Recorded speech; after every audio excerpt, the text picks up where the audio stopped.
तर पाकिस्तान सरकारकडून सुद्धा लष्कराला कारवाईचे सर्वाधिकार देण्यात आले। पाकिस्तानच्या राष्ट्रीय सुरक्षा समितीच्या बैठकीनंतर याची घोषणा झालेली आहे। पाकिस्तान सरकारकडून अधिकृत निवेदन देखील जारी करण्यात आले। पाक सरकारकडून सर्वाधिकार हे पाकिस्तानी लष्कराला देण्याची निर्णय आणि घोषणा करण्यात आलेली आहे।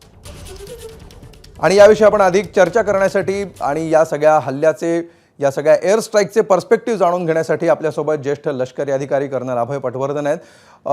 अभयजी, ज्या प्रकारे हा एअर स्ट्राईक करण्यात आलेला होता त्याचे सगळे तपशील आतापर्यंत समोर आलेलेच आहेत, पत्रकार परिषद सुद्धा घेण्यात आलेली आहे। तुमच्याकडून आम्हाला हे सगळ्यात महत्त्वाचं जाणून घ्यायचं आहे की एवढ्या मोठा प्लॅनिंग असणारा हा दहशतवाद्यांविरुद्धचा हल्ला, हा एअर स्ट्राईक कशा प्रकारे याचं नियोजन करण्यात येतं, कसं ते केलं गेलं असेल इतक्या कमी कालावधीमध्ये आणि कसं ते एक्झिक्युशन करण्यात आलं असेल, काय प्रोसेस नेमकी असते याची?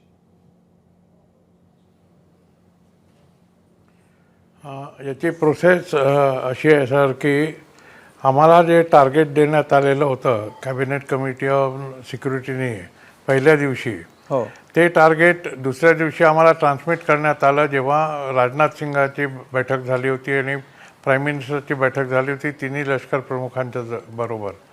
तर त्यांना हे सांगण्यात आलं असेल आहे की एवढ्या आम्हाला या एरियामध्ये ऑपरेशन पाहिजे आहे, आम्हाला हा रिझल्ट त्याच्यामधनं पाहिजे आहे आणि बाकीचे आम्ही सगळे अधिकार तुमच्याकडे देतो आहे, केव्हा करायचं, कसं करायचं, काय करायचं।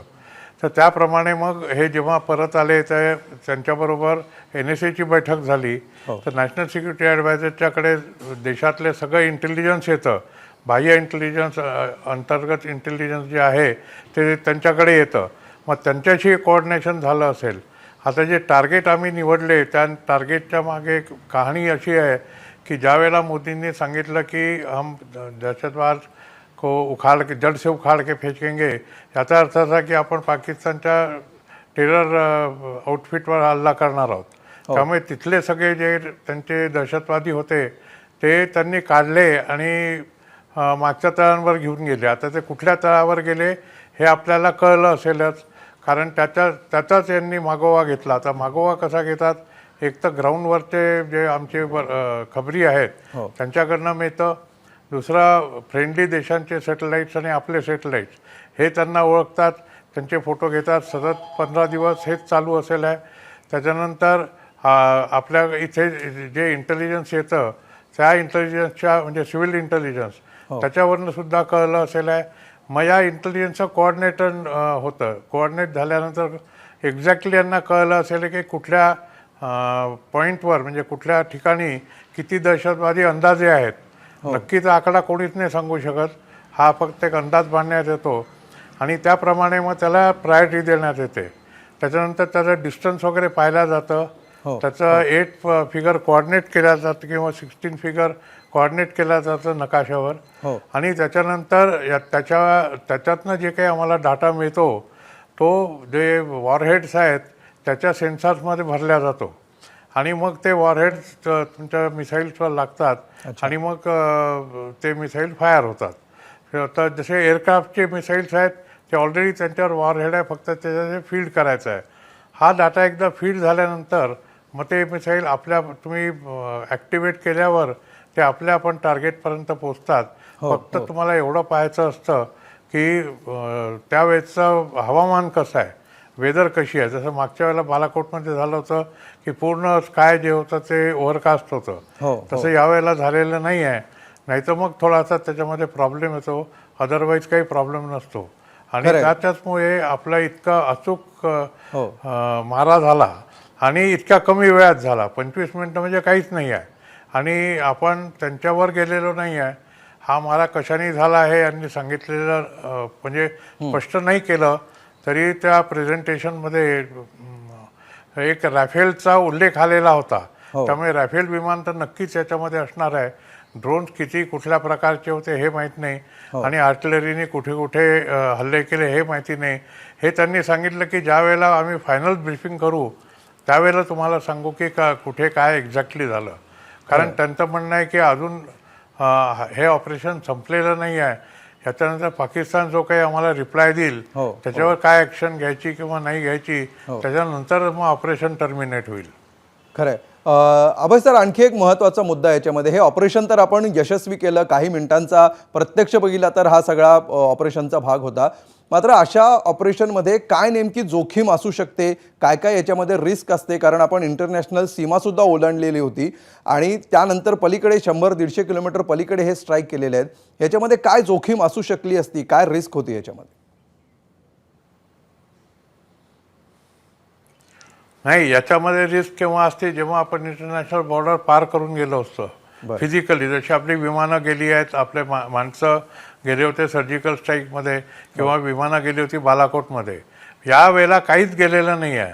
राफेल विमानं जर त्यांनी वापरली आहे तर त्यांचं स्टँड ऑफ डिस्टन्स जे आहे ते जवळपास 100-125 किलोमीटरच्या दूरपर्यंत येतं. त्यामुळे त्यांनी आपल्या हद्दीतनंच भावलपूरवर रॉकेट मारले असतील किंवा मिसाईल मारले असतील किंवा मग तिथे क्षेपणास्त्र मारण्यात आले असतील. कुठेतरी एक बातमी आली होती की ब्रह्मोस त्यांनी इस्तेमाल केला आहे. मला नाही वाटत ब्रह्मोस इस्तेमाल झाला असेल, कारण ब्रह्मोसची रेंज इतकी छोटी नाही आहे की 100-125 किलोमीटरपर्यंत आपण कुठलं ब्रह्मोस मिसाईल वेस्ट करू. त्यामुळे जे छोटी मिसाईल्स आहेत अग्नी सिरीजची, त्या अग्नी 1 अग्नी 2मध्ये त्यापैकी कुठलं तरी मिसाईल असेल असा माझा अंदाज आहे. ज्या प्रकारे हे सगळं ऑपरेशन करण्यात आलं आणि नंतर हे सगळं ऑपरेशन पोहोचवण्यात आलं भारतीयांसमोर आणि संपूर्ण जगापर्यंत, ज्या प्रकारे पत्रकार परिषद झाली, 2 महिला ऑफिसर्स समोर आल्या, त्यांनी हे सगळं ब्रीफ केलं, ही सगळी जी स्ट्रॅटेजी होती त्याच्यातून नेमका काय संदेश आपण दिला असं आपल्याला वाटतं? संदेश असा दिला की आपण किती कॉन्फिडंटली हे ऑपरेशन केलेलं आहे. पहिली गोष्ट म्हणजे ऑपरेशनचं नाव जे त्यांनी भावनेवर आधारित दिलं मोदींनी स्वतः, ते फार उपयुक्त नाव होतं की आपने हमारे बेटियों का सिंदूर पोछा तो हमने आपके बेटियों का सिंदूर पोछा. ते सिंदूर लावत नाही, ती गोष्ट अलग. निश्चितपणे अभयजी, माफ करा, तुम्हाला इथं थोडं थांबवतो एका अपडेटसाठी, त्यानंतर मी पुन्हा तुमच्याकडे येईन. एक महत्त्वाची बातमी येते. राष्ट्रीय सुरक्षा सल्लागार अजित डोवाल आणि चीनचे परराष्ट्र मंत्री वांग यी यांच्यामध्ये चर्चा होते आहे. पाकिस्तानकडून अतिरेक झाला तर उत्तर देण्याची आमची तयारी आहे असं भारतानं चीनला स्पष्टपणे सांगितलंय. परिस्थिती चिघळावी अशी भारताची इच्छा नाही, पण जर पाकिस्ताननं तणाव वाढवला तर आमची निर्णायक उत्तर देण्याची तयारी आहे असं डोवाल यांनी वांग यांना स्पष्टपणे सांगितलेलं आहे. आणि याच विषयी आपण चर्चा करत होतो. अभय पटवर्धन सर, ज्या प्रकारे या सगळ्याचे आता पुढचे परिणाम जे आहेत, आंतरराष्ट्रीय रिपरकेशन्स आहेत, त्या दृष्टीने सुद्धा भारतानं आता तयारी सुरू केलेली आहे, हे आता स्पष्टपणे दिसतंय. काय काय नेमके परिणाम होऊ शकतात, कोणाचा कसा प्रतिसाद असू शकतो?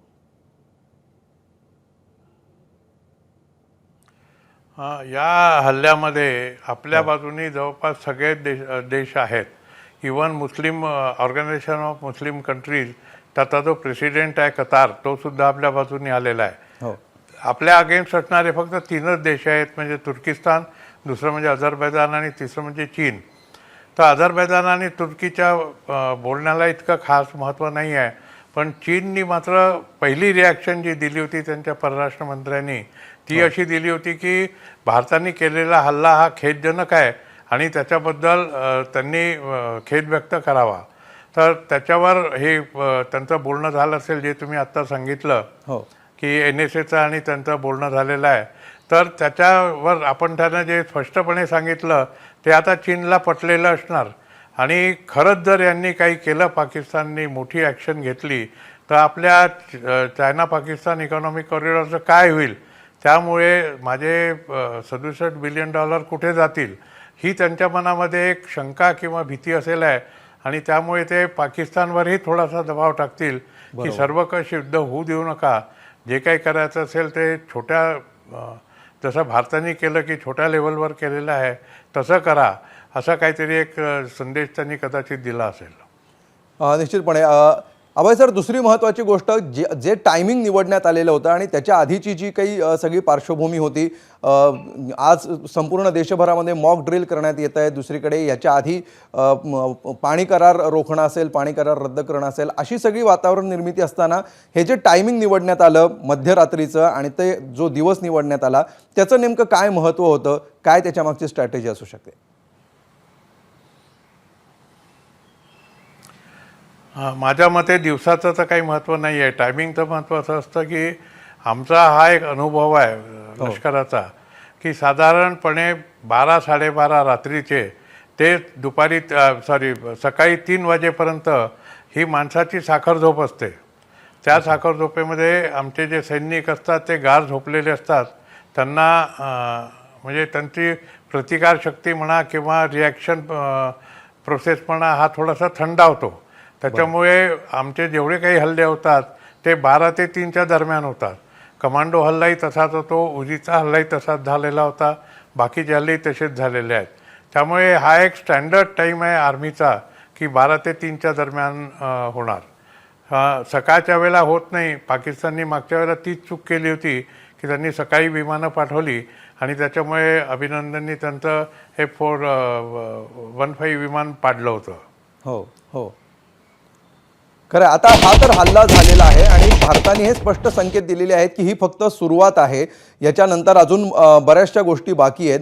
तर या दृष्टीने आपल्याला काय वाटतं, कशा प्रकारे आता पाकिस्तानमधली रिॲक्शन असू शकेल? आणि त्याच्यामध्ये सुद्धा 2 भाग आहेत, पाकिस्तानी लष्कराची रिॲक्शन आणि पाकिस्तानी सरकारची रिॲक्शन. पाकिस्तानमध्ये आता सरकार राहिलेलंच नाही असं माझं मत आहे. हो कारण ज्या वेळेला पाकिस्तान सरकारने ISI चीफला नॅशनल सिक्युरिटी ॲडवायझर बनवलं in addition to his duties, त्याचा अर्थ असा की सगळे काही जे व्यवहार आहे ते लष्कराच्या हातामध्ये गेलेले आहेत. आणि असीम मुनीर हा सर्वेसर्वा तिथे बनलेला आहे आणि जे त्यांचं सिव्हिल गव्हर्नमेंट आहे ते एक पपेट गव्हर्नमेंट राहिलेलं आहे असं माझं मत आहे. कदाचित जे राजकीय जाणकार आहेत ते माझ्या मताशी सहमत होतीलच असं नाही आहे. पण तरी जे आहे ते लष्कराला त्यांनी पूर्ण प्राधान्य दिलेलं आहे. आपण जे प्राधान्य दिलं होतं ते वेगळं. त्याच्यामध्ये मोदींनी हे सांगितलं की तुम्हाला जे करायचं असेल ते तुम्ही करा, आम्ही तुम्हाला टार्गेट देतो, आम्ही तुम्हाला रायडर्स देतो, त्या रायडर्सच्या आतमध्ये राहून तुम्ही काम करा. तिथे त्यांनी तसं नसेल सांगितलेलं. त्यांचं हे झालेलं आहे की लष्कराला आम्ही सगळं दिलं, त्यामुळे मुनीर साहेब जे काही म्हणतील ते आता लष्कर करेल. मोठा हल्ला करायचा असेल मोठा करतील, छोटा करायचा असेल छोटा करतील. आता त्यांच्या प्रमुखांमध्ये सुद्धा एक वाक्यता नाही आहे. एअरफोर्सचे त्यांचे चीफ आहेत त्यांचं आणि मुनीरचं पटत नाही आहे. त्याच्यामुळे काय पुढे होईल हे आता येणारा काळच सांगेल आहे. खरं आहे. अभयजी, मगाशी ज्या प्रश्नाच्या उत्तरावर बातमी आलेली होती त्या विषयाकडे मी पुन्हा एकदा येतो. ज्या प्रकारे या हल्ल्यानंतर भारताने जगाला संदेश दिलेला आहे, पत्रकार परिषद असेल, त्याच्यामध्ये 2 महिला अधिकाऱ्यांनी ह्या सगळ्याचं केलेलं ब्रीफ असेल, ह्याला दिलेल्या नावापासून, ऑपरेशन सिंदूरपासून इतर सगळ्या गोष्टी, ह्याच्यातून आपण नेमका काय संदेश दिला आहे आणि तो कुणाकुणाला नेमका संदेश दिलेला आहे?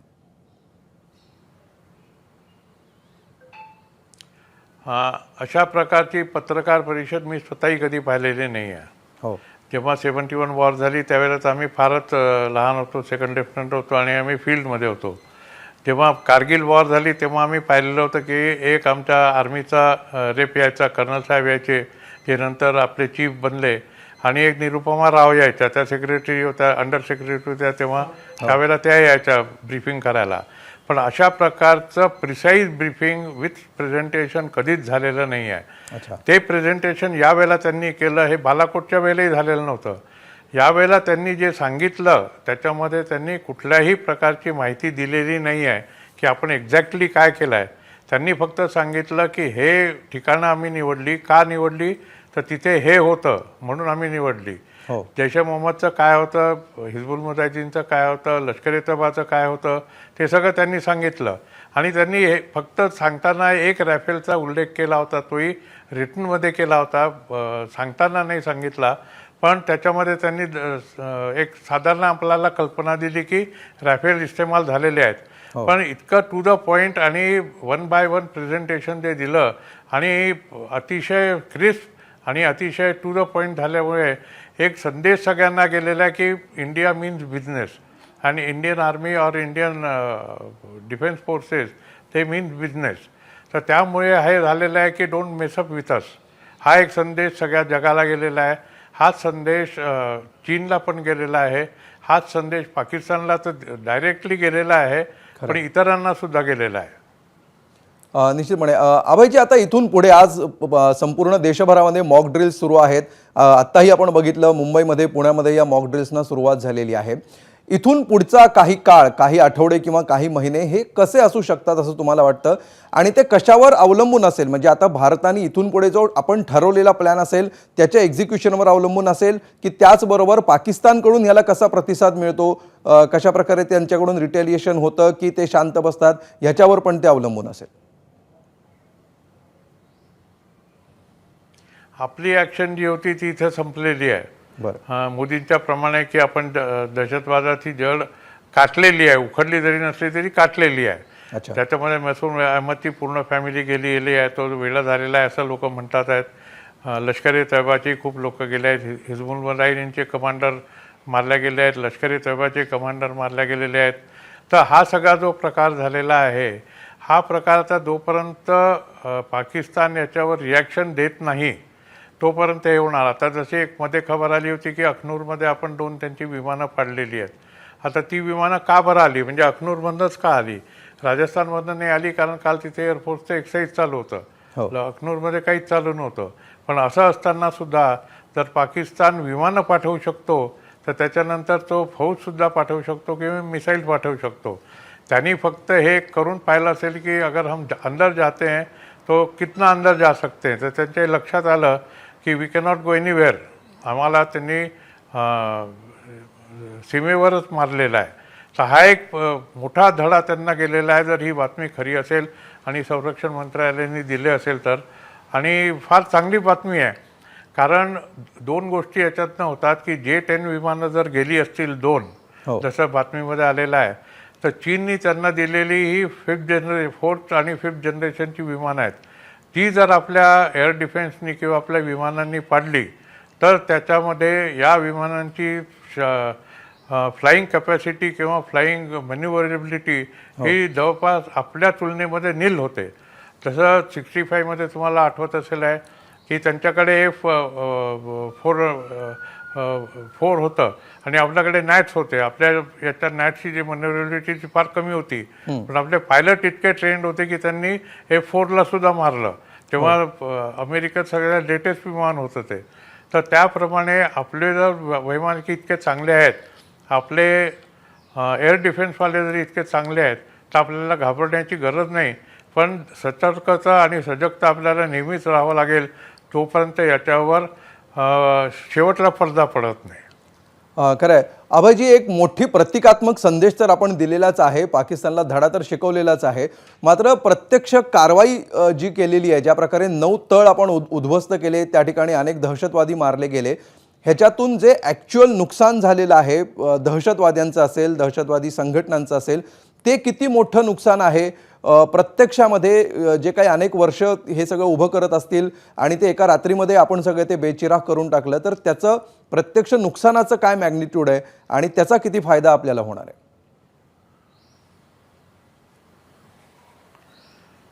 याचे 2 फायदे आहेत. एक म्हणजे मनोवैज्ञानिक फायदा आहे. तो असा की एकाच वेळेला आपण लष्कर-ए तैयबा, जैश-ए-मोहम्मद आणि हिजबुल मुजाहिदीन या तिघांचाही खात्मा नाही केला, पण त्यांना मोठ्या प्रमाणामध्ये क्षती पोचवलेली आपण. त्यामुळे ते लोक हादरलेले असणार. आता त्यांचे मोठे मोठे कमांडर्स अल्ला प्यारे झालेले आहेत. त्यामुळे त्यांना रिप्लेस कोणी करायचं, पण अर्थात मुसलमानांच्या आर्मीमध्ये रिप्लेसमेंटला काही फारसा वांधा येत नाही, त्यामुळे रिप्लेस ते होतीलच. पण त्या कॅलिबरचे ते असतील का, हा एक फार मोठा प्रश्न आहे.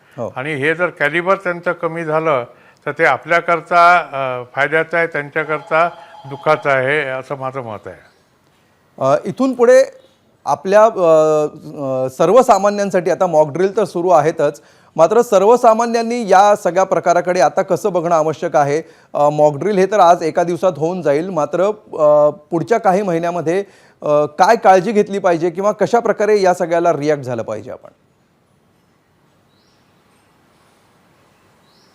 सर, मॉकड्रिल होऊन गेली असं झालेलं नाही आहे. मॉकड्रिल आज पहिल्यांदा झाली आहे. त्याच्यामध्ये कमी पेशी काय आहे, त्याची संसाधनं काय आहे, ती कशी तयार करायची आहे, ते आता हा प्रोसेस चालू होईल. माझं म्हणणं असं आहे की आता याच्यानंतर मॉकड्रिलची जरूरत लागेल आहे, कारण पाकिस्तान आपल्यावर याच्यानंतर हल्ला करणार आहे. दुसरं म्हणजे असं आहे की ज्या कारणामुळे आपण इथे आलेलो आहोत, या लेवलपर्यंत पोचलो आहोत, की तुमच्या आजूबाजूला कुठल्याही सामान्य नागरिकाच्या आजूबाजूला काही सस्पिशियस ॲक्टिव्हिटीज आहेत का, तर त्या त्यांनी इमिजिएटली पोलिसला सांगायला पाहिजे. जे जुन्या काळामध्ये व्हायचं किंवा खालिस्तानची मुवमेंट चालू होती तेव्हा व्हायचं की कुठलंही ऑब्जेक्ट जर अनअटेंडेड दिसलं तर लोक पोलिसला सांगायचे, त्याप्रमाणे आता माणसांकरता सांगावं लागेल की सर हा आमच्या बाजूचा माणूस नाही आहे, हा इथे येऊन राहिलेला आहे, आम्हाला कल्पना नाही आहे कोण आहे, कोणी सांगत नाही आहे, याचा कोणी मायबाप नाही आहे. तर त्यामुळे पोलिसांना अशा लोकांना ट्रेस करून बाहेर घालवणं हे इझी राहील आहे. जितके त्यांचे स्लीपर सेल तिथे ॲक्टिवेट होत होते आधी, तिथे आता व्हायला नको. कारण त्या स्लीपर सेलमुळेच आपल्या इथे इतके हल्ले होतात. कारण हे लोक जेव्हा बाहेरने येतात तेव्हा 1-2 नंबरमध्ये येतात, त्यांच्याकडे थोडेसेच हत्यार असतात, पण बाकीचे जे आपल्या इथनं त्यांना मदत मिळते ती फार मोठी असते. ती मदत आपण तोडायला पाहिजे आणि त्याच्याकरता सर्व जनतेने आपल्याला एकमेकांना आणि गव्हर्नमेंटला आणि पोलिसांना मदत करायला पाहिजे. खरं आहे. अभय सर, आणखी एक महत्त्वाचा प्रश्न असा की प्रत्यक्ष हा हल्ला आज झाला आणि आपण जोरदार उत्तर दिलेलंच आहे पाकिस्तानला आणि संपूर्ण दहशतवाद्यांना. मात्र त्यापूर्वी ज्या प्रकारे एक आपली काय म्हणतात त्याला की एक चित्र निर्माण करणं, आंतरराष्ट्रीय स्तरावर आपली प्रतिमा निर्माण करणं, ज्या प्रकारे मनोवैज्ञानिक स्तरावर एक स्थान निर्माण करणं देशवासियांमध्ये असेल किंवा आंतरराष्ट्रीय पातळीवर सुद्धा असेल, त्या दृष्टीने भारताने कशा प्रकारे आघाडी घेतलेली आहे आणि त्याचे आपल्याला नेमके काय फायदे होत आहेत या सगळ्यामध्ये. एक प्रकारे दहशतवाद मोडून काढण्याच्या लढाईत असेल म्हणा किंवा याला प्रत्युत्तर देण्याच्या लढाईमध्ये असेल. आपण जो निर्णय घेतला आहे, लोक गव्हर्नमेंटला क्रिटिसाइज करत होते की इतके दिवस झाले ॲक्शन घेतली नाही, तुम्ही काय बांगड्या भरल्या आहेत का वगैरे वगैरे, अनेक प्रकारचे दोषारोपण गव्हर्नमेंटवर झाले. पण एक लक्षात ठेवा की आपण जो पेशन्स दाखवला आणि पाकिस्तानला जे आपण टांगत्या तलवारीवर ठेवलं की केव्हा कुठे काय होणार आहे आणि केव्हा करू, प्रत्येकाला माहिती होते की भारत याचा बदला घेईल, पण कुठे घेईल, केव्हा घेईल, काय घेईल आणि कशा प्रकारे घेईल हे तर पाकिस्तानलाही लक्षात नसेल आलं कधी की एकदम 9 जागी फायरिंग होऊ शकतं किंवा रेड होऊ शकते. आधी बालाकोटला एकदा झाली तर यांना वाटलं असेल की फार तर फार 2 किंवा 3 ठिकाणी जाईल. एक नॉर्मल ही एक थिंकिंग प्रोसेस असते. पण एवढ्या ठिकाणी जर तुम्ही भूगोलामध्ये पाहिलं तर त्या नाल्यापासनं ते बहावलपूरपर्यंत जवळपास 300-350 किलोमीटरचा पट्टा आहे, 350-400 किलोमीटरचा. एवढ्या मोठ्या पट्ट्यावर हे झालेलं आहे आणि कुठल्या ठिकाणाहून झालं आहे त्यांना माहिती नाही आहे, कसं झालं आहे त्यांना माहीत नाही आहे, फक्त झालं आणि नुकसान झालं एवढंच त्यांना माहिती आहे.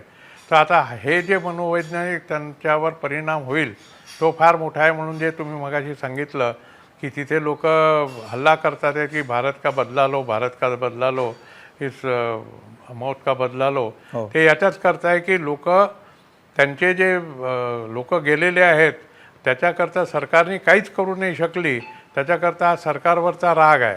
आणि सरकारला हे सांगणं आहे, जे अशा आपल्या इथली जनता सांगत होती की अरे 4 दिवस झाले यांना मारून तुम्ही अजूनपर्यंत काही ॲक्शन नाही घेतलेली. अनेक नेत्यांची अशी भाष्कर बडबड त्यावेळेला चालू होती. तर ती जी बडबड आहे ती तिथले लोक आता त्यांनी सुरू केलेली आहेत. तर ते लोक पेशंटली ऐकतात की आता ऑपरेशन करतात, याच्यावर सगळं अवलंबून आहे. खरं आहे. धन्यवाद अभय पटवर्धनजी, आपण ABP माझाला वेळ दिलात आणि या सगळ्या मागची पार्श्वभूमी आणि रणनीती आम्हाला समजावून सांगितलीत, सर्वसामान्यांना समजेल अशा भाषेत. त्याबद्दल खूप खूप धन्यवाद.